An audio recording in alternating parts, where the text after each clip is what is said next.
ភូមិនៃស្រយាមួយកណ្ដាលវាលស្រែនិងព្រៃឫស្សីមានផ្ទះឈើចាស់មួយសង់នៅចុងភូមិមនុស្សគ្រប់គ្នាហៅវាថាផ្ទះអាបព្រោះរាល់យប់តែងឮសំឡេងចម្លែកចេញពីក្នុងផ្ទះនោះអ្នកភូមិនិយាយថាម្ចាស់ផ្ទះចាស់ឈ្មោះយាយមុំបានស្លាប់បាត់ទៅយ៉ាងអាត់កំបាំងតាំងពីថ្ងៃនោះមកគ្មាននរណាហ៊ានចូលទៅជិតទៀតទេយប់មួយ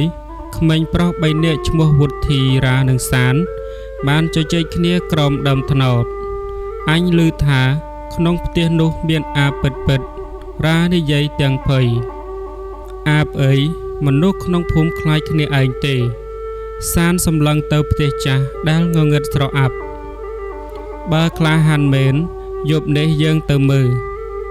ពេលយប់ជិតម៉ោង12ពួកគេកាន់ភ្លើងពិលដើរចូលទៅកាន់ផ្ទះចាស់ខ្យល់ត្រជាក់បក់កាត់ដើមឫស្សីធ្វើឲ្យសំឡេងឮសូស៊ូដូចមានអ្នកដើរតាមពីក្រោយទ្វារផ្ទះបើករំអិលដោយខ្លួនឯងរាភ័យញ័រដៃយើងត្រឡប់ទៅវិញទៅតែវុទ្ធីនៅតែរឹងមាំហើយដើរចូលមុនគេខាងក្នុងពោពេញទៅដោយធូលីនិងក្លិនស្អុយចាស់នៅជញ្ជាំងមានរូបថតយាយមុំចាស់មួយដែលថ្មិចរបស់គាត់ហាក់ដូចកំពុងសម្លឹងមកពួកគេស្រាប់តែសំឡេងសើចស្ត្រីចម្លើយពីលើដំបូលសានលើកពិលទៅលើហើយឃើញស្រមោលខ្មៅវែងមួយលុនពីលើធ្នឹមផ្ទះសក់វែងរញ៉េរញ៉ៃថ្មីក្រហមភ្លឺក្នុងភាពងងឹតអាបរាស្រែកខ្លាំងស្រមោលនោះលោតចេញយ៉ាងលឿនហើយភ្លើងពិលក៏រំលួតភ្លាមក្នុងភាពងងឹតពួកគេឮតែសំឡេងដកដង្ហើមនិងសំឡេងក្រញាំលើដើមឈើវុទ្ធីខំស្ទាបរោទទ្វារតែទ្វារបិទជាប់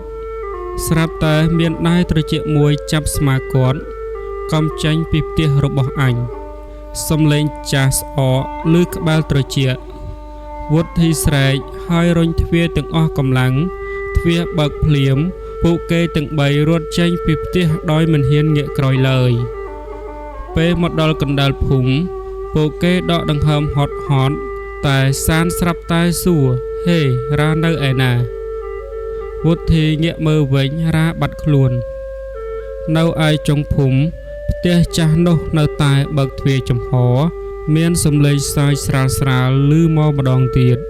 ហោះ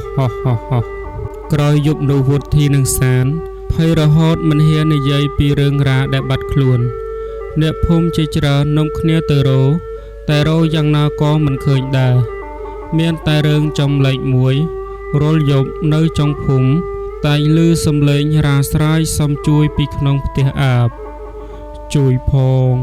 ជួយអញផងមនុស្សចាស់ក្នុងភូមិនាំគ្នាបិទទ្វារផ្ទះមុនម៉ោង9យប់សូម្បីតែសត្វឆ្កែក៏មិនហ៊ានទៅជិតទីនោះដែរយប់មួយសានមករកវុទ្ធីទាំងមុខស្លេកអញយល់សពឃើញរាគាត់ឈរនៅក្នុងផ្ទះនោះហើយប្រាប់ថាមានអ្វីមួយនៅក្រោមផ្ទះវុទ្ធីស្ងៀមមួយសន្ទុះមុននិយាយបើយើងមិនទៅជួយគាត់ប្រហែលជាស្លាប់ហើយមើលទៅទោះភ័យប៉ុណ្ណាពួកគេក៏សម្រេចចិត្តត្រឡប់ទៅផ្ទះអាបម្ដងទៀតលើកនេះពួកគេនាំប្រសង់ចាស់ម្នាក់ឈ្មោះតាអៀងទៅជាមួយតាអៀងកាន់ខ្សែសូត្រនិងធុក3ដើមគាត់និយាយសំឡេងធ្ងន់កន្លែងនេះមានវិញ្ញាណអាក្រក់នៅយូរហើយកុំបែកគ្នាពេលពួកគេទៅដល់ផ្ទះចាស់នោះងងឹតស្ងាត់ខ្លាំងជាងមុនទៅទៀតខ្យល់ត្រជាក់បក់ចេញពីក្នុងផ្ទះដូចមានអ្នកដកដង្ហើមធំទ្វារបើកដោយខ្លួនឯងម្ដងទៀតសានញើខ្លួនអញមិនស្រួលខ្លួនទេតាអៀងចូលមុនគេហើយចាប់ផ្ដើមសូត្រមន្តសំឡេងសូត្រឮកងរំពងក្នុងផ្ទះចាស់ភ្លាមនោះសំឡេងសើចស្ត្រីម្នាក់ពីលើដំបូលហោះមកទៀតហើយវុទ្ធីបើកភ្លើងទៅលើហើយឃើញស្ត្រីសក់វែងម្នាក់កំពុងព្យួរខ្លួនលើធ្នឹមមុខរបស់នាងស្លេកស្លាំងថ្មីខ្មៅធំ ហើយមាត់ពោពេញទៅដោយឈាមខ្មៅសានស្រែកភ័យហើយដូរទៅលើដី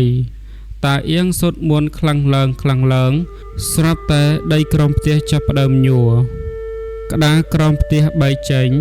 នៅខាងក្រោមមានរដូវខ្មៅមួយហើយនៅក្នុងនោះមានឆ្អឹងមនុស្សជាច្រើនកប់រញ៉េរញ៉ាយវុធីភ័យស្ទើរដាច់ខ្យល់តែអ្វីដែលគាត់ឃើញបន្ទាប់ធ្វើឲ្យគាត់ត្រជាក់ឈាមជាងមុននៅកណ្ដាលរណ្ដៅមានរាអង្គុយស្ងៀមមុខរបស់រាស្លេកស្លាំងថ្មីខ្មៅទទេហើយមាត់ញញឹមប្លែករាវុធីស្រែករាងើបមុខយឺតរោចនិយាយសំឡេងស្អកគាត់មិនអោយអញចេញទេស្រាប់តែពីក្រោយរាមានដៃខ្មៅវែងជាច្រើនលូកចេញពីងងឹតហើយចាប់ទាញរាចូលទៅក្រោមដីវិញជួយអញផងសំឡេងរាស្រែកកងរំពងកណៈតាអៀងស្រែករត់ទៅវាមិនមែនជាមនុស្សទៀតទេពួកគេទាំង3រត់ចេញពីផ្ទះយ៉ាងលឿនតែពេលងាកក្រោយនៅមិត្តទ្វារផ្ទះមានរាឈរញញឹមសន្លឹងមកពួកគេក្នុងភាពងងឹតក្រោយរត់រួយពីផ្ទះអាបវុធីសាននិងតាអៀងមិនហ៊ាននិយាយអ្វីទាំងអស់មកអ្នកទាំង3ស្លេកដូចមនុស្សឃើញខ្មោចពិតតែអ្វីដែលធ្វើឲ្យពួកគេខ្លាចជាងមុនគឺនៅព្រឹកបន្ទាប់រាបានដើរត្រឡប់មកភូមិវិញគាត់ដើរយឺតតាមផ្លូវដីក្រហមមុខស្លេកស្ងួតហើយញញឹមតិចអ្នកភូមិឃើញហើយភ្ញាក់ផ្អើលគ្រប់គ្នារាឯងនៅរស់មែនរាគ្រាន់តែងាកមើលដោយថ្មីខ្មៅស្រអាប់អញមិនអីទេសំឡេងរបស់គាត់ស្អកដូចមនុស្សឈឺយូរឆ្នាំយប់នោះសានតដេកផ្ទះវុធីព្រោះគាត់ខ្លាចខណៈកំពុងអង្គុយចិត្តចង្គៀងព្រេងសានខ្សឹបថាអញគិតថានោះមិនមែនរាទេគាត់ក៏មានអារម្មណ៍ដូចគ្នារាដើរត្រឡប់មកវិញហាក់ដូចជាមនុស្សផ្សេងស្រាប់តែគូមានអ្នកគោះទ្វារពេលកណ្ដាលអាត្រៀតអ្នកទាំងពីរមើលមុខគ្នាទាំងភ័យអ្នកណាក្រៅទ្វារស្ងាត់មួយសន្ទុះមុនពេលមានសំឡេងតបវិញអញរាសានស្ទើរតែដួលវុធីយឺតដើរទៅចិត្តបង្អួចហើយលួចមើលចាញ់ក្រៅក្រោមពន្លឺព្រះច័ន្ទមានរាឈរស្ងៀមម្នាក់ឯងតែអ្វីដែលធ្វើឲ្យវុធីត្រជាក់ឈាមគឺក្បាលរបស់វាបត់ទៅក្រោយខុសធម្មតាហើយមាត់ញញឹមរហូតដល់ចិត្តត្រជាក់បើកទ្វារឲ្យអញចូលផងវើយសំឡេងនោះមិនដូចមនុស្សទៀតទេកុំបើកភ្លាមនោះសំឡេងគោះទ្វារចាប់ផ្ដើមខ្លាំងឡើងទ្វារញើសដូចជាមានអ្វីមួយកំពុងវាយពីក្រៅតាអៀងដែលនៅផ្ទះចិត្តនោះក៏រត់មកទាន់គាត់យកខ្សែសូត្រចងមុខទ្វារហើយសូត្រមន្តខ្លាំងស្រាប់តែសំឡេងក្រៅទ្វារឈប់ភ្លាមបន្ទាប់មកមានសំឡេងសើចស្រាលពីលើដំបូលផ្ទះវុធីឡើងមើលតាមប្រហោងដំបូលហើយឃើញរាវាលើដំបូលដោយសត្វ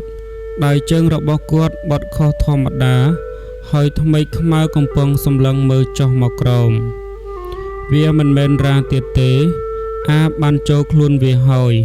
ភ្លាមនោះរាស្រែកយ៉ាងខ្លាំងអញឃ្លានណាស់